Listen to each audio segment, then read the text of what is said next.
السلام عليكم. الحمد لله رب العالمين. نحمده ونستعينه ونستغفره ونعوذ بالله من شرور أنفسنا ومن سيئات أعمالنا. من يهده الله فلا مضل له ومن يضلل فلا هادي له. وأشهد أن لا إله إلا الله وحده لا شريك له وأشهد أن محمدا عبده ورسوله أما بعد. அன்பிற்குரிய சகோதர சகோதரிகளே, நாம் நபித்தோழர்கள் வாழ்வினிலே என்ற தலைப்பில் உமர் ரலியல்லாஹு அன்ஹு அவர்களுடைய வாழ்வில் நடைபெற்ற பல்வேறு சம்பவங்கள் தொடர்பாக நாம் பார்த்து வருகின்றோம். அந்த வரிசையில் நேற்றைய தினம் உமர் ரலியல்லாஹு அன்ஹு அவர்கள் எந்த அளவிற்கு நபிகள் நாயகம் ஸல்லல்லாஹு அலைஹி வஸல்லம் அவர்களை நேசித்தார்கள் என்பது தொடர்பாக நாம் பார்த்து வருகின்றோம்.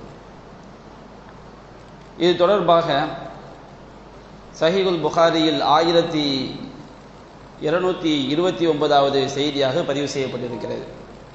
உமர் ரலியல்லாஹு அன்ஹு அவர்கள் நபிகள் நாயகம் ஸல்லல்லாஹு அலைஹி வஸல்லம் அவர்கள் மீது மிகுந்த ஒரு மரியாதையும் தன்னுடைய செயல்களால் இறை தூதரை கோபப்படுத்திவிடக்கூடாது என்ற எச்சரிக்கை உணர்வோடும் நடந்து கொண்டார்கள். ஒரு தடவை நபிகள் நாயகம் ஸல்லல்லாஹு அலைஹி வஸல்லம் அவர்கள் லுஹர் தொழுகை அல்லது அசர் தொழுகை, இந்த இரண்டு தொழுகைகள் ஏதோ ஒரு தொழுகையில் அவர்கள் 4 ரக்காத்தை 2 ரக்காத்துகளில் சலாம் கொடுத்துவிட்டு வேகமாக எழுந்து சென்று பள்ளிவாசலுக்கு வெளியே சென்று பள்ளிவாசல் வாசலில் உள்ள அந்த கூரையினுடைய கலையை பிடித்து கொண்டு நிற்கிறார்கள். நபிகள் நாயகம் ஸல்லல்லாஹு அலைஹி வஸல்லம் 2 ரக்காத்தில் என்ன செஞ்சிட்டாங்க, சலாம் கொடுத்துட்டாங்க. அப்போ சஹாபாக்களுக்கெல்லாம் ஒரு பயம், ரசூலுல்லாஹ்ட்ட போய் எப்படி கேட்கறது? அபூபக்கர் சித்திக் ரலியல்லாஹு அன்ஹு அவர்கள், உமர் ரலியல்லாஹு அன்ஹு அவர்கள் இவங்கெல்லாம் என்ன செய்கிறாங்க, ரசூலுல்லாஹ்ட்ட போய் கேட்கறதுக்கு பயப்படுறாங்க. அப்போ அந்த நேரத்தில் துல்யதைன் அப்படிங்கிற ஒரு நபித்தோழர், அவருடைய கைகள் கொஞ்சம் நீளமாக இருப்பதினால் அவருக்கு 2 கைகள் நீளமானவர் அப்படின்னு பேர், துல்யதைன் அப்படின்னு அவருக்கு பேர். அப்போ அவங்க போய் ரசூலுல்லாஹ்ட்ட கேட்குறாங்க, அல்லாஹ்வின் தூதரே, நீங்கள் மறந்து விட்டீர்களா அல்லது தொழுகை சுருக்கப்பட்டு விட்டதா அப்படின்னு கேட்குறாங்க. அப்போ நபிகள் நாயகம் ஸல்லல்லாஹு அலைஹி வஸல்லம் சொல்கிறாங்க, நான் மறக்கவும் இல்லை தொழுகை சுருக்கப்படவும் இல்லை அப்படிங்கிறாங்க. இல்லை, நீங்கள் 4 ரக்காத்தை 2ஆ என்ன செஞ்சிட்டீங்க, தொலை வச்சிட்டீங்க அப்படின்னு சொன்ன உடனே மற்ற சஹாபாக்கிட்ட என்ன செய்கிறாங்க, விசாரிக்கிறாங்க. விசாரித்து விட்டு மீண்டும் 2 ரக்காத் தொலை வைக்கிறார்கள். சஜிதா சவு செய்துவிட்டு மக்களுக்கு சொல்கிறாங்க, நானும் உங்களை போன்ற ஒரு மனிதன் தான், உங்களுக்கு மறதி ஏற்படுவதை போன்று எனக்கும் என்ன செய்யும், மறதி ஏற்படும், நான் மறந்து விட்டால் எனக்கு என்ன செய்யுங்க, ஞாபகப்படுத்துங்க அப்படின்னு சொல்லி நபிகள் நாயகம் ஸல்லல்லாஹு அலைஹி வஸல்லம் உபதேசம் பண்ணுறாங்க. இந்த செய்தியில் நமக்கு என்ன நாம் பார்க்கக்கூடிய சப்ஜெக்ட் என்னன்னு சொன்னோம்னா, அபூபக்கர் சித்திக் ரலியல்லாஹு அன்ஹு அவர்கள், உமர் ரலியல்லாஹு அன்ஹு அவர்கள், இது போன்ற பெரிய பெரிய சஹாபாக்கள் எல்லாம் நபிகள் நாயகம் ஸல்லல்லாஹு அலைஹி வஸல்லம் அவர்கள் விஷயத்தில் எவ்வளவு மரியாதையோடு கண்ணியத்தோடு அவர்கள் நடந்து கொண்டார்கள். ஏன்னு சொன்னால், நபிகள் நாயகம் ஸல்லல்லாஹு அலைஹி வஸல்லம் அவங்க நாம் செய்யக்கூடிய ஒரு காரியத்தினால், நபிகள் நாயகம் வாழும்போது சஹாபாக்கள் செய்யக்கூடிய ஒரு காரியத்தினால அவர்கள் கோபம் முற்றுவிட்டால் அது இறைவனுடைய தண்டனைக்குரிய பாவமாயிரும். ஏன்னா அந்த அளவிற்கு அல்லாஹ் ரப்பல் ஆலமீன் திருமறை குர்ஆன்ல நமக்கு சொல்லி காட்டுகின்றான். அது போன்ற ஒரு சம்பவமும் நடந்திருக்கிறது. என்ன சம்பவம்னு சொன்னோம்னா, சஹீஹுல் புகாரியில் 4845வது செய்தியாக பதிவு செய்யப்பட்டிருக்கிறது. இந்த ஹதீஸை அறிவிக்கக்கூடியவர் கூறுகின்றார், இப்னு அபி முலைகா அவர்கள் அறிவிக்கிறார்கள். அவர்கள் சொல்கின்றார்கள், காதல் ஹைரானி ஐ யஹ்லிகா, 2 நல்லவர்களும் ஒரு அழிவை ஏற்படுத்தக்கூடிய காரியத்தை செய்வதற்கு நெருங்கிவிட்டார்கள் அப்படின்னு சொல்றாங்க. இந்த உம்மத்திலேயே நபிகள் நாயகம் ஸல்லல்லாஹு அலைஹி வஸல்லம் அவர்களுக்கு பிறகு ஒட்டுமொத்த உம்மத்தும் எந்த இருவரை மிகுந்த நல்லவர்கள் என்று சொல்லுகிறதோ அந்த அபூபக்கர் சித்திக் ரலியல்லாஹு அன்ஹு அவர்களும் உமர் ரலியல்லாஹு அன்ஹு அவர்களும் ஒரு பாவத்தை அவங்க என்ன செஞ்சிடறாங்க, செய்து விடுகின்றார்கள். அப்படி என்றால் அவர்கள் திட்டமிட்டு செய்யவில்லை. நபி தோழர் இந்த மாதிரி இறைவனால் சொர்க்கத்திற்கு நன்மாராயம் சொல்லப்பட்ட சஹாபாக்கள் திட்டமிட்டு எதையும் செய்ய மாட்டாங்க. அவங்க ஒரு நல்ல நோக்கத்தில் செய்வார்கள், அது ஒரு பாவமாக என்ன செய்துவிடும், அமைந்துவிடும். அப்போ அந்த இரண்டு நல்லவர்கள் யார் என்று சொன்னால் அபூபக்கர் உமர், அபூபக்கர் சித்திக் ரலியல்லாஹு அவர்களும் உமர் ரலியல்லாஹு அவர்களும். அவங்க செஞ்ச பாவம் என்ன? ரஃபஆ அஸ்வாத்தஹுமா இந்த நபி ஸல்லல்லாஹு அலைஹி வஸல்லம், நபிகள் நாயகம் ஸல்லல்லாஹு அலைஹி வஸல்லம் அவர்களுக்கு அருகில் சப்தங்களை அவர்கள் உயர்த்தி விட்டார்கள். சப்தத்தை உயர்த்துவது என்று சொன்னால் இயற்கையாகவே பேசும்போது சிலருக்கு கனத்த சப்தமாக இருக்கும், அந்த சப்தம் அல்ல. நபிகள் நாயகம் ஸல்லல்லாஹு அலைஹி வஸல்லம் அவர்களுடைய சபையில் ஒரு பிரச்சனை முன்வைக்கும் பொழுது நபிகள் நாயகம் ஸல்லல்லாஹு அலைஹி வஸல்லம் அவங்க தான் அதற்கு தீர்வு சொல்லணும். அவர்களை முந்திக் கொண்டு என்ன செய்யக்கூடாது, பேசக்கூடாது.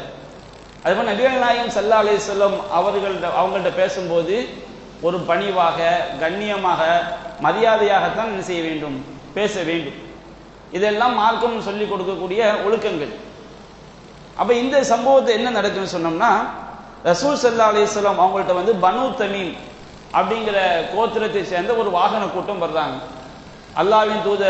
அல்லாஹ்வின் தூதராகவும் ஆட்சியாளராகவும் இருக்கின்ற காரணத்தினால் அவங்க ஒரு பயணம் கிளம்பி போறாங்க. தங்களுக்கு ஒரு தலைவர், அமீரை நியமிக்க வேண்டும் என்று கோரிக்கை வைப்பதற்காக செய்றாங்க, வர்றாங்க. ரசூலுல்லாஹ்வுடைய பள்ளிவாசலை பொறுத்த வரைக்கும் கூரை பள்ளி தான். பள்ளிவாசல் இப்படி உட்கார்ந்து இருக்கும் பொழுது ரசூலுல்லாஹ்வுடைய வீடு இப்படி தான் இருக்கும், வாசல் இருக்கும், உள்ள போனா எனது வீடு. அப்போ வந்த கூட்டம் என்ன செய்யறாங்கன்னு சொன்னோம்னா, சஹாபாக்கள் பள்ளிவாசலுக்கு வெளியே இருந்து பார்க்கறாங்க. சஹாபாக்கள்லாம் உள்ள பள்ளிக்குள்ள மக்கள்லாம் உட்கார்ந்துகிட்டு இருக்கிறாங்க. அப்போ அவங்க நினைக்கிறாங்க ரசூலுல்லாஹ் சபையில தான் இருக்கிறாங்க அப்படின்னு நினைத்து கொண்டு அவங்க எப்படி நடந்திருக்க வேண்டும். அவங்க ஒரு பயணம் புறப்படுகிறார்கள் என்று சொன்னால் இறங்கி சபைக்கு கேட்டிருக்கணும். அந்த மக்கள் என்ன பண்றாங்கன்னு சொன்னோம்னா, பள்ளிவாசலுக்கு வெளியே நின்றுக்கிட்டு அல்லாஹ்வின் தூதரே, நாங்கள் பயணம் கிளம்புறோம், எங்களுக்கு ஒரு தலைவர் என்ன செய்யுங்க, நியமிங்க அப்படிங்கிறாங்க. ஏன்னா அவங்க கிராமவாசிகள்கிட்ட ஈமான் சரியா இருந்துச்சு. ஆனா அந்த எப்படி பேச வேண்டும், அந்த ஒழுங்குகள் அவங்களுக்கு என்ன செய்யாது, சரியாக இருக்காது. நம்ம இன்றைய காலகட்டங்கள் நம்ம என்ன செய்யறோம், பார்க்கிறோம். அப்ப அந்த மாதிரி இருக்கும் பொழுது நபிகள் நாயகம் ஸல்லல்லாஹு அலைஹி வஸல்லம் வீட்டுக்குள்ள இருக்கிறாங்க. அவங்க சபையில் இருப்பதாக நினைத்து கொண்டு என்ன செய்யறாங்க, பள்ளிவாசலுக்கு வெளியே நின்று கொண்டே கோரிக்கை வைக்கிறாங்க. அப்போ அபூபக்கர் சித்திக் ரலியல்லாஹு அன்ஹு என்ன செய்யறாங்க, எழுந்திருச்சு பள்ளியிலிருந்து பேசினா வீட்டுக்குள்ள கேட்கும்.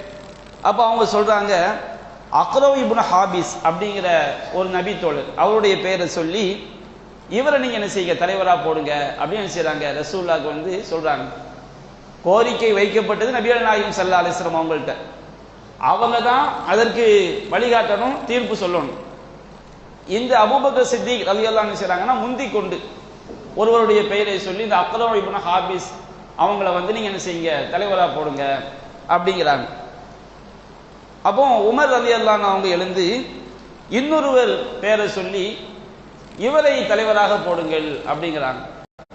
அப்போ அபூபக்கர் சித்திக் ரலியல்லாஹு அன்ஹு சொல்றாங்க, மா அரத்து இல்லா ஹிலாஃபி, உமர் அவர்களே, எனக்கு மாற்றமாக பேசுவதைத்தான் நீங்கள் நாடுகிறீர்கள் அப்படிங்கிறாங்க.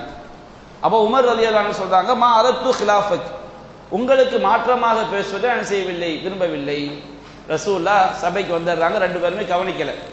இருவருடைய சப்தங்களும் உயர்கிறது. ரஃபஆ அஸ்வாத்தஹுமா, இருவரும் தங்களுடைய சப்தங்களை உயர்த்தினார்கள். அப்ப சப்தங்களை உயர்த்தினார்கள் என்றால் என்ன விளங்குதுங்களா? சப்தத்தை உயர்த்துறதுனா சப்தமா பேசுறது கிடையாது. நபிகள் நாயகம் ஸல்லல்லாஹு அலைஹி வஸல்லம் அவங்க இருக்கும்போதே சர்ச்சை பண்றாங்க ரெண்டு பேரும். ரசூலுல்லாஹ்ட்ட ஒரு கோரிக்கை வைக்கப்படுது. அபூபக்கர் சித்திக் ஒருவருடைய பெயரை சொல்றாங்க, உமர் இன்னொருடைய பெயரை சொல்றாங்க. நீங்க எனக்கு மாத்தமா சொல்றீங்கன்னு அபூபக்கர் சொல்றாங்க. இல்ல, எது சரியோ அதை நான் சொன்னேங்கிறாங்க. இந்த மாதிரி ரெண்டு பேருடைய சப்தங்களும் ரசூலுல்லாஹ் இருக்கும் பொழுது இருவரும் என்ன செய்றாங்க, சர்ச்சை செய்து கொள்கிறார்கள். சர்ச்சை செய்து கொள்ளும் பொழுதுதான் அல்லாஹ் ரப்புல் ஆலமீன் திருமறை வசனத்தை இறக்கி வைக்கின்றார். யா அய்யுஹல்லதீன ஆமனு லா தர்ஃபஉ அஸ்வாத்தகும் ஃபௌக சௌத்தின் நபி, நம்பிக்கை கொண்டவர்களே, நபியுடைய சப்தத்திற்கு மேலாக உங்களுடைய சப்தங்களை நீங்கள் உயர்த்தாதீர்கள். நபியிட்ட ஒரு பிரச்சனை கொண்டு வரப்பட்டால் நபி அதற்கு தீர்ப்பு சொல்வாங்க. நீங்க என்ன செய்யாதீங்க, ஒருவருக்கு ஒருவர் நபி முன்னாடி இருக்கும் போதே நீங்க சர்ச்சை பண்ணாதீங்க, முந்தி கொண்டு பேசாதீங்க. லா துகத்திமு பைன யதையில்லாஹி வ ரசூலிஹி, அல்லாஹ்வுக்கு முன்னாடியும் அல்லாஹ்வுடைய தூதருக்கு முன்னாடியும் நீங்கள் முந்தி கொள்ளாதீர்கள். அல்லாஹ் தீர்ப்பு சொல்ல வேண்டிய விஷயத்துல அல்லாஹ் சொல்லுவான், அல்லாஹ்வுடைய தூதர் தீர்ப்பு சொல்ல வேண்டிய விஷயத்துல அல்லாஹ்வுடைய தூதர் சொல்லுவாங்க. நீங்க முந்தி கொண்டு என்ன செய்யாதீர்கள், பேசாதீர்கள் என்று அல்லாஹ் வசனங்களை இறக்கி வைக்கின்றான். இன்னல்லதீன், அதாவது லா தர்ஃபவு அஸ்வாத்தகும் ஃபௌக சௌத்தின் நபி அன் தஹ்பத அமாலுக்கும் வ அன்தும் லா தஷூரும். நீங்க அந்த மாதிரி நபி இருக்கும் பொழுது நபிக்கு முன்னாடி சர்ச்சை பண்ணி நீங்க சப்தங்களை உயர்த்தினால் உங்களுடைய அமல்கள் எல்லாம் அழிந்து போய்விடும். அது எப்படி அழிஞ்சது நமக்கே தெரியாது. அல்லாஹ்ட்ட போய் நிற்கும் போது பார்த்தா நம்ம செய்த அமல்கள் எல்லாம் ஒன்றுமே இல்லாம ஆயிடும். அப்போ உங்களுடைய அமல்கள் எல்லாம் அழிந்து போய்விடும். அது அழிவது எப்படி உங்களுக்கு என்ன செய்யாது, தெரியாது. நீங்கள் அதை அறிய முடியாது. அறிய முடியாத விதத்தில் உங்களுடைய அமல்கள் என்ன செய்துவிடும், அழிந்து விடும் என்று அல்லாஹ் வசனத்தை இறக்கி வைக்கின்றார். இன்னல்லதீன யகுல்லூன அஸ்வாத்தஹும் இன்த ரசூலில்லாஹ், அல்லாஹ்வுடைய தூதருடைய சபையில் இருக்கும் பொழுது எவர்கள் தங்கள் சப்தங்களை தாழ்த்துகிறார்களோ, பேசும்போதும் தாழ்த்தி தான் பேசணும். அது மட்டுமல்ல, பிரச்சனையை ரசூலுல்லாஹ்க்கு முன்னாடி சர்ச்சை என்பது நடக்கக்கூடாது. அல்லாஹ்வுடைய தூதர் இறைவன் என்று அவங்களுக்கு இறை செய்தி வருது. அப்ப இறை தூதர் இருக்கும்போது அந்த சபையில சர்ச்சை நடக்குன்னு சொன்னோம்னா அது ஈமானுக்கு என்ன கிடையாது, அளவுகோலே கிடையாது. ஏன்னா அல்லாஹ் என்ன உத்தரவிடுகின்றான், ஃபலா வ ரப்பிக லா யூமினூன ஹத்தா யுஹக்கிமுக ஃபீமா ஷஜர பைனஹும், அவர்களுக்கு மத்தியிலே பிரச்சனை ஏற்படும் பொழுது உண்மை நீதிபதியாக ஆக்கி நீங்கள் சொல்லக்கூடிய கருத்திலே கடுகளவு கூட உள்ளத்துல சஞ்சலம் கொள்ளாமல் ஒய் சல்லிமு தஸ்லீமா, அவர்கள் முழுவதுமாக கட்டுப்படுகின்ற வரை அவர்கள் ஈமான் கொண்டவர்கள் ஆக முடியாது. நாம உண்மையிலேயே அல்லாஹ்வை நம்பி இருக்கிறோம் என்பதற்கு அடையாளம் என்னன்னு சொன்னோம்னா, நபிகள் நாயகம் ஸல்லல்லாஹு அலைஹி வஸல்லம் அவர்கள் ஒரு தீர்ப்பு சொல்லிட்டாங்கன்னா அந்த தீர்ப்புல கட்டுகளவு கூட அதிருப்தி என்ன செஞ்சிடக்கூடாது, வந்துவிடக்கூடாது. அப்ப இது ஈமான் தொடர்பான ஒரு சட்டம். இறை நம்பிக்கை ஒருவரிடம் இருக்கிறதா இல்லையா என்பதை தீர்மானிக்கக்கூடிய விஷயம். பக்தி அடிப்படையில் நம்ம இன்றைக்கு செய்குமார்கள் முரீதுமார்கள் அவங்க கிட்ட போய் ரொம்ப பணிவை காட்டுறாங்க பாருங்க, இது கிடையாது. இது அல்லாஹ்வுடைய தூதருக்கு மட்டும்தான். மற்ற மனிதர்கள் அனைவரும் சக மனிதர்கள்ட்ட நம்ம எப்படி மரியாதையா பேசணுமோ கண்ணியமா நடக்கணுமோ அந்த மரியாதை கண்ணியம் உண்டே தவிர இறை தூதருக்கு இறைவன் என்ன அந்தஸ்தை கொடுத்திருக்கிறானோ அந்த அந்தஸ்தை நம்ம என்ன செஞ்சிடக்கூடாது, யாருக்கும் வழங்கிவிடக் கூடாது. அதை நம்ம கவனமாக விளங்கிக் கொள்ள வேண்டும். அப்போ அல்லாஹ் ரப்பல் ஆலமீன் வசனத்தை இறக்கி வைக்கின்றான், இன்னல்லதீன யகுல்லூன அஸ்வாத்தஹும் இன்த ரசூலில்லாஹ், ரசூலுல்லாஹ்க்கு அவையில இருக்கும் பொழுது தங்களுடைய சப்தங்களை எவர்கள் தாழ்த்திக் கொள்கிறார்களோ உலாயிக்க லம் தஹனல்லாஹு குலூபஹும் லித்தக்வா, அவர்களுடைய உள்ளங்களைத்தான் அல்லாஹ் இறையச்சத்தால் நிரப்பி இருக்கின்றான். உண்மையான இறைவன் அஞ்சக்கூடியவங்க யாரு, அல்லாஹ்வுடைய தூதர் என்று நாம் நம்பிக்கை கொண்டு விட்டால் அகில உலகங்களையும் படைத்த இறைவன் அனுப்பிய தூதர்.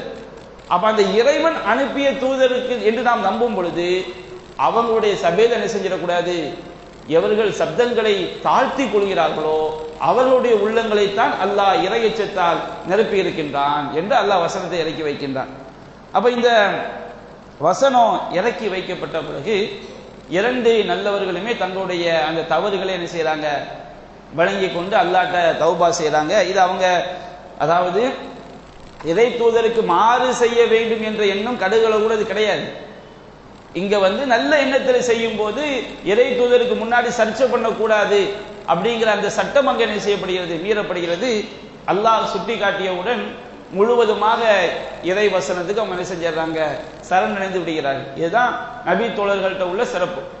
நம்ம அளவுக்கு அவங்க அளவுக்கு நம்ம ஈமான் செய்ய முடியாது, வர முடியாது. கடுகளவு கூட சந்தேகம் இல்லாமல் முழுமையாக சரணடையக்கூடிய ஒரு ஈமான். அதற்கு அப்புறம் உமர் ரலியல்லாஹு அன்ஹு அவர்கள் ரசூலுல்லாஹ்ட்ட எப்பொழுது பேசினாலும் கான உமரு யுஸ்மிஉ ரசூலுல்லாஹி ஸல்லல்லாஹு அலைஹி வஸல்லம் பஅத ஹாதிஹில் ஆயா ஹத்தா யஸ்தஃபிமஹு, இந்த வசனம் இறங்கிய பிறகு உமர் அவர்கள் ரசூலுல்லாஹ்விடம் எப்பொழுது பேசினாலும் ரசூலுல்லாஹ் என்ன சொன்னீங்க திரும்ப திரும்ப கேட்பாங்களாம். உமர் என்ன சொன்னீங்க, என்ன எப்போ அவங்க பேசினாலும் முதல் தடவை பேசுவாங்க. ரசூலுல்லாஹ்க்கு அது விளங்காது. என்ன சொன்னீங்க அப்படின்னு செய்வாங்க. திரும்ப 2-3 தடவை கேட்கும் பொழுதுதான் ரசூல்லா விளங்கி கொள்ள முடியும். அந்த அளவிற்கு ஒரு பணிவை, கண்ணியத்தை உமர் ரலியல்லாஹு அன்ஹு அவர்கள் இந்த வசனம் இறங்கிய பிறகு அவர்கள் பேணிக் கொண்டார்கள் என்பதை பார்க்கிறோம்.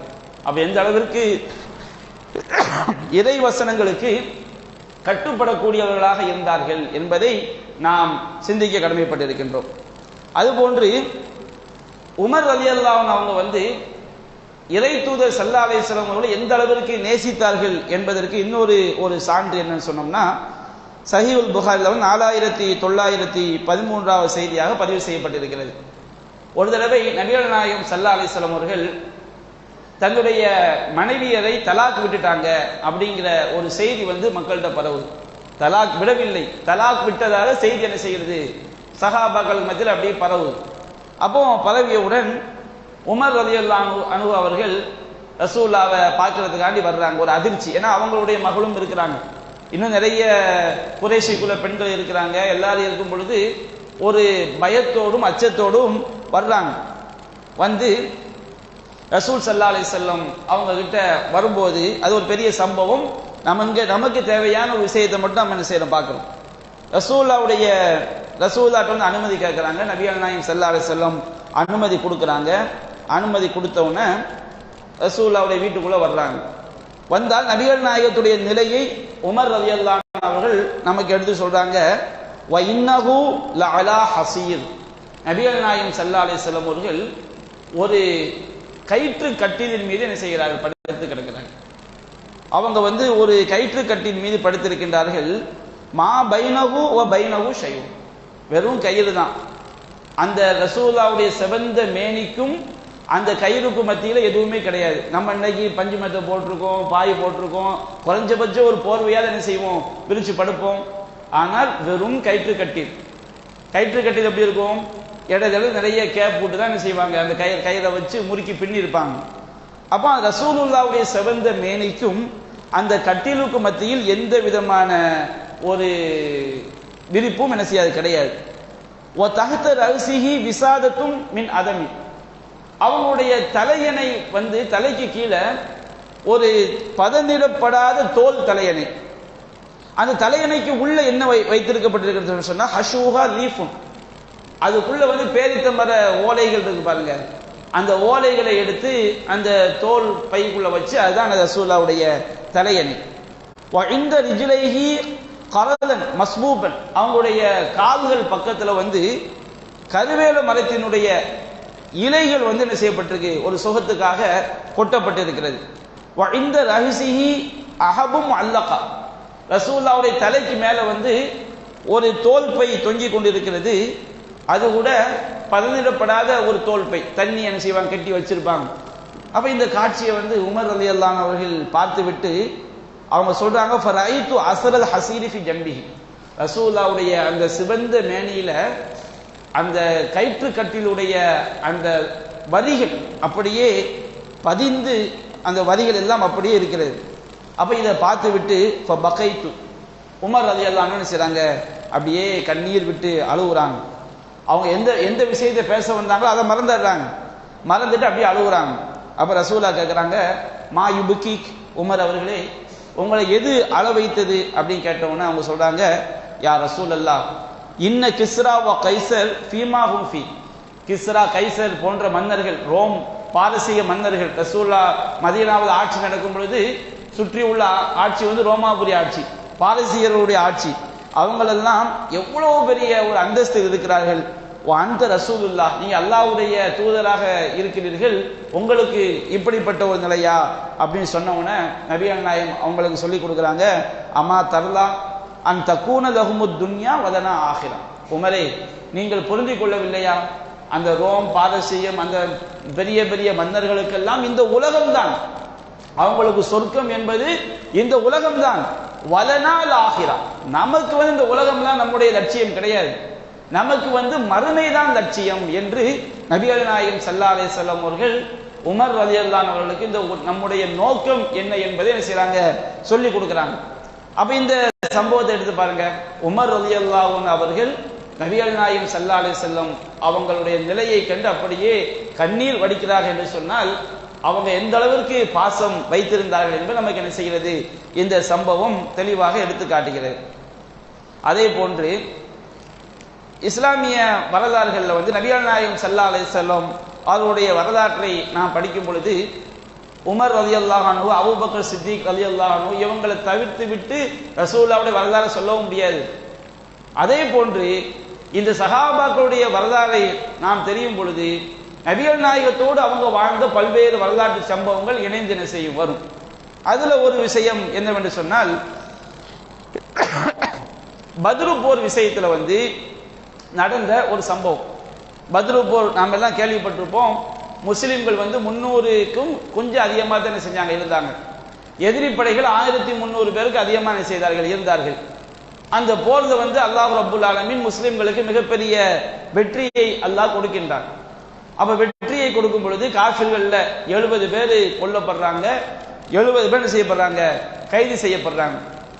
கைது செய்யப்பட்டவங்க யாருன்னு நீங்க பாத்தீங்கன்னா எல்லாமே அலி ரலியல்லாஹு அன்ஹு அவங்களுக்கு சொந்தக்காரங்க, ரசூலுல்லாஹ்வுக்கு சொந்தக்காரங்க, அபூபக்கர் சித்திக் அவர்களுக்கு சொந்தக்காரங்க, உமர் ரலியல்லாஹு அன்ஹு சொந்த, இப்படி சஹாபாக்களுடைய சொந்தக்காரங்க தான் என்ன செய்யப்படுறாங்க, கைது செய்யப்படுறாங்க. அப்போ 70க்கும் அதிகமான குறைஷி தலைவர்கள் அவங்கள தான் அன்னைக்கு கதை முடிக்கப்பட்டுதான் வச்சுக்கிடுங்க. ஒரு மிகப்பெரிய பெரிய பிரச்சனை, அல்லாஹ்வுடைய நாட்டம் என்றாலும் அந்த செய்தி நம்ம விளங்கக்கூடிய விஷயத்தை நம்ம சொல்றோம். அவங்களுடைய கதை, கைது செய்யப்பட்ட அந்த தலைவர்களுடைய கதை அன்றே முடிக்கப்பட்டு விட்டால் இஸ்லாத்துக்கு வந்து அது மிகப்பெரிய ஒரு வெற்றியாக என்ன செஞ்சிருக்கும், இன்னும் மிகப்பெரிய ஒரு வெற்றியாக ஆகியிருக்கும். என்றாலும் அல்லாஹ் எதை எப்படி நாட வேண்டும் என்று நாடி இருக்கிறானோ அப்படித்தான் நடக்குது. அப்போ நபிகள் நாயகம் ஸல்லல்லாஹு அலைஹி வஸல்லம் அவங்க அந்த 70 குறைஷி தலைவர்கள், முக்கிய பிரமுகர்கள், போருக்கு வந்தவங்க கைது சிறை பிடிக்கப்பட்டவுடன் ரசூலுல்லாஹ் ஒரு ஆலோசனை பண்றாங்க சஹாபாக்கள்ல. அப்போ உமர் ரலியல்லாஹு அன்ஹு அவங்கள்ட்ட ரசூலுல்லாஹ் கேட்கிறாங்க, மாத்தரா இப்னல் ஹத்தாப், ஹத்தாபுடைய மகனே நீங்க என்ன சொல்றீங்க அப்படின்னு கேட்டோன்னே உமர் ரலியல்லாஹு அன்ஹு சொல்றாங்க, லா வல்லாஹி யா ரசூலல்லாஹ். முதல்ல அபூபக்கர் சித்திக் கிட்ட கேட்கிறாங்க. அபூபக்கர் சித்திக் அவங்கள்ட்ட தான் முதல் கருத்தை கேட்பாங்க. ரசூலுல்லாஹ்க்கு அடுத்து அவங்க தானே.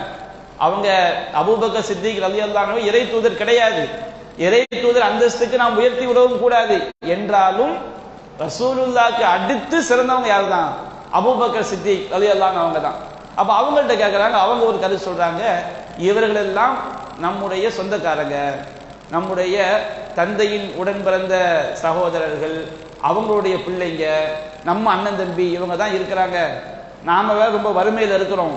அதனால அவங்கள்ட்ட ஏதாவது பிணைத்தொகை, எதிரிகள் விட்டு சொல்லக்கூடிய அந்த ஆயுதங்களுக்கு பேரும் கனிமத்துன்னு சொல்லுவாங்க. எதிரிகளை விடுவிப்பதற்காக பிணைத்தொகை பெறாங்க பாருங்க. போர்ல மாட்டக்கூடிய எதிரிகளை விடுவிப்பதற்காக பிணைத்தொகை பெற்றால் அதுவும் என்னதுதான், கனிமத்தில் உள்ளதுதான். அப்ப நாம் என்ன செய்வோம், அவர்களிடமிருந்து பிணைத்தொகை பெற்றுக்கொண்டு இவர்களை விடுவித்து விடுவோம் அப்படின்னு செய்யறாங்க. ஒரு ஆலோசனைய அபூபக்கர் சித்திக் ரலியல்லாஹு அன்ஹு சொல்றாங்க. அதற்கு அடுத்து உமர் இப்னு ஹத்தாப் என்ன செய்யறாங்க, ஆலோசனை கேட்கறாங்க. அப்ப அவங்க சொல்றாங்க, லா வல்லாஹி யா ரசூலல்லாஹ் மா அரா அல்லதி ரஆ அபூபக்கர், அபூபக்கர் என்ன கருத்தை கூறுகிறாரோ அதை நான் என்ன செய்யவில்லை, கருதவில்லை.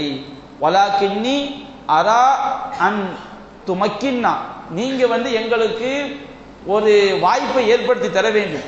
ஃபனவரிபு அழ்நாக்கவும், அவங்களுடைய கழுத்துக்களை எல்லாம் நாம் வெட்டி வீழ்த்து விடுவோம், மரண தண்டனை கொடுத்து விடுவோம் அப்படின்னு சொல்லிட்டு அவங்க சொல்றாங்க. ஃபதுமக்கின்ன அலியன் மின் அகீல், அலியுடைய உடன் பிறந்த சகோதரர் அகீல், அலி ரலியல்லாஹு அன்ஹுடைய உடன் பிறந்த சகோதரர், அவர் வந்து எதிரி படையில செஞ்சிருக்காரு, மிகப்பெரிய குறைஷி தலைவர், எதிரி படையில முக்கிய வீரர், அவர் வந்து கைது செய்யப்பட்டிருக்கிறார்.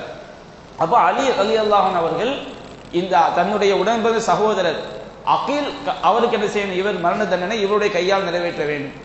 தன்னுடைய சொந்தக்காரர் ஒரு ஆளை சொல்லி ஃபதுமக்கின்னி மின் ஃபுலான் ஃபஅத்ரிபு உனுகஹு, என்னுடைய சொந்தக்காரர் இவர் மாட்டியிருக்கிறார், அவருக்கு வந்து எனக்கு எங்கிட்ட ஒப்படைச்சிருங்க, அவருக்குரிய மரண தண்டனை நானே செய்து விடுகின்றேன், நிறைவேற்றி விடுகின்றேன் அப்படின்னு சொல்லிட்டு காரணம் சொல்றாங்க. ஃபைன்ன ஹாவுலாயி ஐம்மத்துல் குஃபுர், இவர்களெல்லாம் இறை மறுப்பினுடைய தலைவர்கள். சனாதீதுகா, அந்த இறை மறுப்பிற்கு இவங்க தான் ஹானி வேறா இருக்கிறாங்க. இவங்களுடைய கதை என்ன செய்ய வேண்டும், முடிக்க வேண்டும். அப்ப கூட சொந்த பகை கிடையாது, இவங்க இறை மறுப்புக்கு இவங்களால தான் அந்த குஃபுர் என்ன செய்து அங்க வந்து நிக்கிது. இவர்களை ஒழித்து விட்டால் இறை மறுப்பு, அது குஃபுர் வந்து ஷிர்க் என்ன செய்து விடும், ஒளிந்து விடும் அப்படிங்கிற அடிப்படையில் சொல்றாங்க. நபிகள் நாயகம் ஸல்லல்லாஹு அலைஹி வஸல்லம் அவர்கள் அல்லாஹ்வுடைய நாட்டப்படி அபூபக்கர் சித்திக் ரலியல்லாஹு அன்ஹுடைய கருத்தின் பக்கம் என்ன செய்து விடுகிறார்கள், அவங்க சாய்ந்து விடுகிறார்கள். அப்போ உமர் ரலியல்லாஹு அன்ஹு சொன்ன கருத்தை என்ன செய்யல, அவர்கள் ஏற்றுக்கொள்ளவில்லை. வஷாவிருஹும் ஃபில் அம்ர், அல்லாஹ் சொல்லக்கூடிய ஒரு வழிகாட்டுதல், அவர்களிடத்தில் மஷோரா செய்வீராக. ஃபைதா அஸம்த, நீங்கள் ஒரு உறுதியான முடிவெடுத்து விட்டால் ஃபதவக்கல் அலல்லாஹ், அல்லாஹ் மீது என்ன செய்யுங்கள், நம்பிக்கை வையுங்கள். அப்ப இது இஸ்லாத்தினுடைய முதல் போர். இந்த முதல் போர்ல நபிகள் நாயகம் ஸல்லல்லாஹு அலைஹி வஸல்லம் அவர்கள் அல்லாஹ்வுடைய இறை செய்தி என்ன சட்டம் வருகிறது என்று அவங்க எதிர்பார்க்காம அவங்க என்ன பண்ணிடுறாங்க, சஹாபாக்களோட ஒரு மஷோரா அடிப்படையில் உலக விஷயமாக கருதி மஷோரா அடிப்படையில் என்ன செஞ்சிடறாங்க, ஒரு முடிவு எடுத்துடுறாங்க. முடிவு எடுத்த உடனே மறுநாள் நபிகள் நாயகம் ஸல்லல்லாஹு உமர் ரலியல்லாஹு அன்ஹு செய்றாங்க, ரசூலுல்லாஹ் பார்க்க வர்றாங்க. பார்க்க வரும்பொழுது அபூபக்கர் சித்திக் ரலியல்லாஹு அன்ஹு ரசூலுல்லாஹ் உட்கார்ந்து அவங்க அப்படியே அழுது கொண்டு இருக்கிறார்கள். அப்போ உமர் சொல்றாங்க, யா ரசூலல்லாஹ் அக்பிர்னி மின் ஐயி ஷைஇன் தபுக்கி, எனக்கு நீங்க சொல்லுங்க எதுக்காக நீங்கள் அழுகிறீர்கள். அன்தவ சாஹிபுக, நீங்களும் உங்கள் தோழரும் எதற்காக அழுகிறீர்கள். ஃபைன் வஜத்து புகா அன் பகைத்து, நீங்க அந்த அழுவதற்கான காரணத்தை சொன்னால் எனக்கு அந்த காரணம் அழுகை ஏற்படுத்தும் என்றால் நானும் அழுவேன். வயில்லா, அப்படி இல்லம் அஜிது புகான், எனக்கு அழுகை வரவில்லை என்றால் த பாக்கைத்து, நான் என்ன செய்வேன், அழுக வர்ற மாதிரியாவது நான் என்ன செய்வேன், இருப்பேன் அப்படின்னு செய்றாங்க சொல்றாங்க.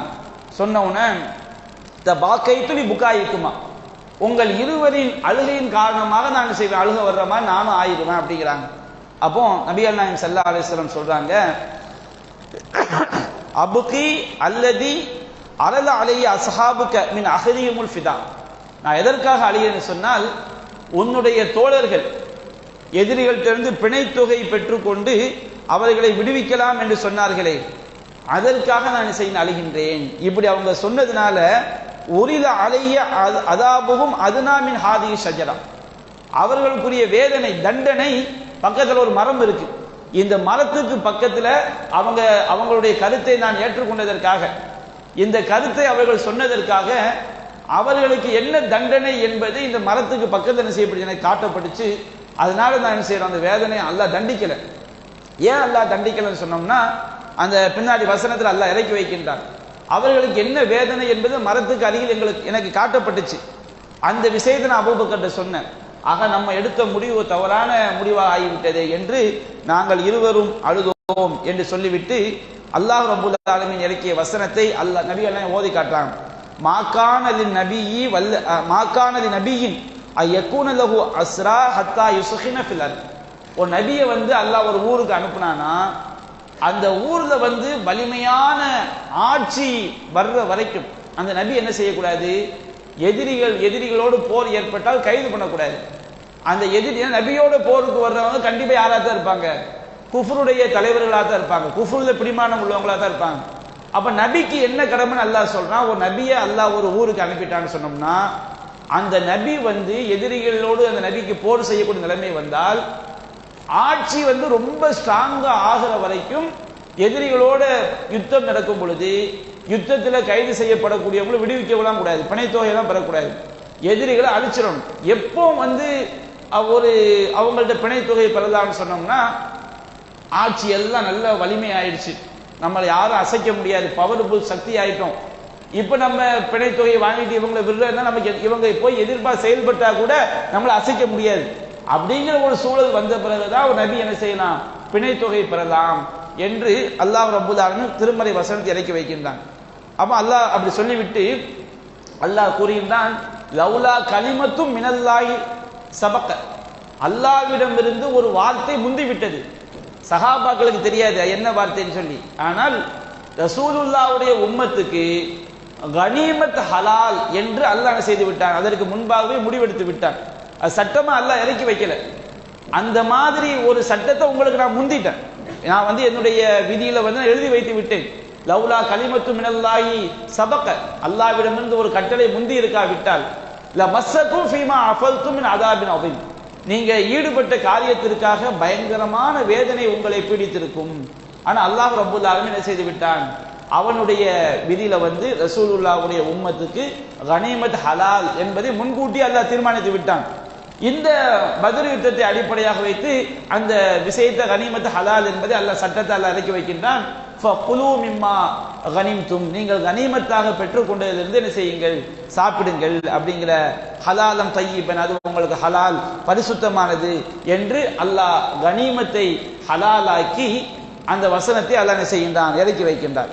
அப்ப இந்த சம்பவத்தை எடுத்துக்கொண்டால் உமர் ரலியல்லாஹு அன்ஹு அவர்கள் பல்வேறு விஷயங்கள் அல்லாஹ் ரப்புல் ஆலமீன் என்ன ஒரு சட்டத்தை இறக்கி வைத்தானோ அதற்கு ஒப்ப பேசக்கூடிய பாக்கியத்தை யாருக்கு அல்லாஹ் கொடுத்திருந்தான், உமர் ரலியல்லாஹு அன்ஹு அவங்களுக்கு அல்லாஹ் கொடுத்திருந்தான். அப்ப இந்த சம்பவத்திலும் உமர் ரலியல்லாஹு அன்ஹு அவர்கள் அல்லாஹ் எந்த சட்டத்தை இறக்கி வைக்க நாடினானோ அதற்கு ஒப்ப பேசக்கூடிய ஒரு பாக்கியம் அவங்களுக்கு இருந்துச்சு. ரெண்டாவது, இதில் பல சட்டங்கள் நமக்கு இருக்குது. மார்க்கத்தில் வந்து அல்லாஹ்வுடைய இறை செய்தி தான் மார்க்கத்துடைய அடிப்படை. அதை யாரும் என்ன செய்து விடக்கூடாது, மீறி விடக்கூடாது. அல்லாஹ்விடமிருந்து அந்த இறை செய்தி வருவதற்கு முன்பாக உலக விஷயமாக கருதி நபிகள் நாயகம் ஸல்லல்லாஹு அலைஹி வஸல்லம் அவர்கள் ஒரு முடிவெடுத்தாங்க. அல்லாஹ் என்ன செய்கின்றான், கண்டிக்கின்றான். அப்படி நீங்க முடிவெடுத்திருக்க கூடாது. அல்லாஹ்வுடைய ஒரு வாக்கு முந்திவிட்டு உங்களுக்கு வந்து கனிமத் ஹலால் அல்லாஹ் ஆக்கணும் முடிவெடுத்து விட்டான், முன்கூட்டி அல்லாஹ் எடுத்து விட்டான். அந்த முடிவு மட்டும் இல்லாமல் இருந்திருந்தால் நீங்கள் செய்ததற்கு என்ன செய்திருக்கும், பயங்கரமான வேதனை உங்களை பீடித்திருக்கும் என்ற வசனத்தை அல்லாஹ் என்ன செய்கின்றான், இறக்கி வைக்கின்றான். அப்ப இது உமர் ரலியல்லாஹு அன்ஹு அவர்கள் நபிகள் நாயகம் ஸல்லல்லாஹு அலைஹி வஸல்லம் அவங்களுடைய வாழ்க்கை நடந்த ஒரு முக்கியமான ஒரு சம்பவம். அதுபோன்று உஹது யுத்தத்தில் வந்து ஒரு சம்பவம் நடக்கிறது. இந்த செய்தி வந்து முஸ்லிம்ல 4043வது செய்தியாக பதிவு செய்யப்பட்டிருக்கிறது. உஹது மலையில வந்து ஒரு இடம், ஒரு கணவாய் இருக்கிறது. நபிகள் நாயகம் ஸல்லல்லாஹு அலைஹி வஸல்லம் அவர்கள் அப்துல்லா இப்னு ஜுபைர் அவங்களுடைய தலைமையில அம்பெறியக்கூடிய வீரர்கள் அவங்கள வந்து அந்த கணவாய்க்கு மேல என்ன செய்யறாங்க, நிப்பாட்டுறாங்க. ஏன்னா எதிரிகள் ரசூலுல்லாஹ் அந்த போர் வியூகத்தை அமைக்கும் போது எதிரிகள் வந்து தாக்குவதற்கு புறமுதுகாக வந்து தாக்குவதற்குரிய இடம் அந்த இடம் தான். அப்ப அந்த வியூகத்தை என்ன செய்யறாங்க, அங்க ஒரு 50 அம்பெறியக்கூடிய வீரர்கள், திறமையான வீரர்களை நிப்பாட்டி ரசூலுல்லாஹ் சொல்றாங்க, நாங்க வந்து கொல்லப்பட்டு எங்களுடைய உடல்களை கழுகுகள் கொத்தி தின்பதை நீங்கள் பார்த்தாலும் நான் சொல்ற வரைக்கும் நீங்க என்ன செய்யக்கூடாது, இது இந்த இடத்தை விட்டு இறங்கக்கூடாதுங்கிறாங்க. அந்த தலைவருக்கு சொல்லி அவங்க எல்லாரும் சொல்லி நிற்கிறாங்க. யுத்தம், உஹது யுத்தம் ஆரம்பித்த உடனேயே எதிரி படை வந்து துவம்சம் செய்யப்படுகிறது. ஏன்னா பத்ர்ல வந்து பயங்கர மிகப்பெரிய வெற்றி. இரண்டாவது, சஹாபாக்கள் உற்சாக மனநிலையில இருக்கிறாங்க. எதிரிகள் வந்து அந்த போர் வியூகம் வந்து எதிரிகள் ரசூலுல்லாஹ் எங்க அம்பெறியக்கூடிய வீரர்கள் நிப்பாட்டி இருக்கிறாங்களோ அந்த ஒரு மைனஸ் தான். அது விட வலிமையான வீரர்கள் நிப்பாட்டியாச்சு, பயங்கரமான அரணை ஏற்படுத்தியாச்சு. அப்போ அவ்வளவு உற்சாகத்துல யுத்தம் ஆரம்பித்த முதல் கணத்திலேயே எதிரி படை சின்ன பின்னமாக்கப்பட்டு துவம்சமாக்கப்பட்டு அப்படியே சிதறி ஓடிடுறாங்க. ஓடுனா சகாபாக்கள் எல்லாம் என்ன செய்யறாங்க, கீழே யுத்தம் செய்யக்கூடிய சகாபாக்கள் எல்லாம் கனிமத்து பொருட்களை என்ன செய்யறாங்க, சேகரிக்க ஆரம்பிக்கிறாங்க. அப்ப இதை என்ன செய்யறாங்க, எந்த அளவுக்கு எதிரி படையில் உள்ள பெண்கள் எல்லாம் தப்பிச்சு ஓடும் போது அவங்களுடைய கீழாடைகளை வந்து முட்டுக்கு மேல தூக்கிட்டு ஓடுறாங்க. அந்த அளவுக்கு சிதறடிக்கப்பட்டு எதிரி படை துவம்சம் செய்யப்படுகிறது. அப்போ அவங்க போனவங்க மலை கணவாயில் நபிகள் நாயகம் நிறுத்திய அந்த சகாபாக்கள் என்ன செய்யறாங்க, எல்லாரும் கனிமத்தை சேகரிக்கிறத பார்த்தவொடனே அவங்களும் இறங்குறாங்க. தலைவராக இருக்கக்கூடிய அப்துல்லா ரலியல்லாஹு அன்ஹு சொல்றாங்க, இறங்காதீங்க, ரசூலுல்லாஹ் சொல்லி இருக்கிறாங்க, நாங்கள் கொல்லப்பட்டு எங்கள் உடல்களில் பறவைகள் கொத்தி தின்பதை பார்த்தாலும் இறங்கக்கூடாதுன்னு சொல்லியிருக்கிறாங்க, இறங்காதீங்க. அப்ப அவங்க ஒரு காரணம் சொல்றாங்க, ரசூலுல்லாஹ் வந்து அது யுத்த காலத்துல தான் சொன்னாங்க, இப்பதான் எதிரிகள் என்ன செஞ்சிட்டாங்க, தோத்து ஓடிட்டாங்கல்ல, போர் முடிஞ்சாச்சுல, இப்ப நம்ம இறங்குனா தப்பு கிடையாது, ரசூலுல்லாஹ்வுடைய கட்டளையை மீறியதாக ஆகாதுன்னு சொல்லி என்ன செஞ்சிடறாங்க, இறங்கிடுறாங்க. இந்த சஹாபி மட்டும் என்ன செய்யறாரு, அவர் கீழே இறங்கல. சென்ற எதிரிப்படை ஹாலித் பின் வலீத் எல்லாம் எதிரிப்படையில வந்து முக்கியமான வீரர், அபூ சுஃபியான் இருக்கிறாங்க. அவங்க ரொம்ப அற்புதமா வியூகம் வச்சு என்ன செஞ்சிடறாங்க, ரசூலுல்லாஹ் எந்த கணவாயில படை அம்பரியும் படையை நிப்பாட்டி இருந்தாங்களோ அந்த கணவாய் வழியா வந்தால் முஸ்லிம்களுக்கு அது வந்து பின்பு உயர்வான ஒரு இடம், முஸ்லிம்கள் தாழ்வான இடத்துல என்ன செய்யறாங்க இருக்கிறாங்க. தாக்குதல் நடத்தினா பயங்கரமான பாதிப்பு யாருக்கு தான் நடக்கும், முஸ்லிம்களுக்கு தான் பாதிப்பாகும். அம்பை வச்சு அடிப்பாங்க. அதே மாதிரி தாக்குதல் வந்து எங்கேயும் தப்பிச்சு ஓட முடியாது. அந்த மாதிரி ஒரு சூழல் ஆயிடுச்சு. நபிகள் நாயகம் ஸல்லல்லாஹு அலைஹி வஸல்லம் அவர்களையே பாதுகாக்க வேண்டிய கட்டாயம் ஏற்பட்டு விட்டது. சுற்றி நிற்கக்கூடிய பாதுகாப்புகள் எல்லாம் என்ன செஞ்சிட்டாங்க, செதறிட்டாங்க. அப்ப அந்த மாதிரி ஒரு சூழல். முஸ்லிம்களில் 70 சஹாபாக்கள் செய்யப்பட்டாங்க, கொல்லப்பட்டாங்க. முஸஅப் பின் உமைர், பெரிய பெரிய ஹம்ஸா ரலியல்லாஹு அன்ஹு, பெரிய பெரிய சஹாபாக்கள் எல்லாம் கொல்லப்பட்டாங்க. அப்ப அவங்க கைது பண்ணவதான் நினைக்கல, அடி நொறுக்கிட்டு என்ன செஞ்சிடறாங்க, முஸ்லிம் 70க்கு மேல தாக்குதல் தொடுத்து விட்டு அப்படியே எதிரி படை அவங்க போயிடுறாங்க. அவங்க ஒரு மலைக்கு மேல ஏறி நிற்கிறாங்க. ரசூலுல்லாஹ், அபூபக்கர் சித்திக், உமர் ரலியல்லாஹு அன்ஹு இவங்கெல்லாம் என்ன செய்றாங்க, ஒரு இடத்துல இருக்கும் பொழுது எதிரி படையிலிருந்து அபூ சுஃபியான் என்ன செய்றாரு, அவர் அமைதியாக இரவு நேரத்தில் மக்ரிபு பிறகு என்ன செய்ய மாட்டாங்க, போர் செய்ய மாட்டாங்க. அப்ப அந்த அவங்க மிக முஸ்லிம்களுக்கு பாதிப்பு, ஆனால் எதிரிகளுக்கு வெற்றி என்ன செய்ய முடியாது, சொல்ல முடியாது. அந்த மாதிரி ஒரு நிலையில் என்ன செய்யறாங்கன்னா,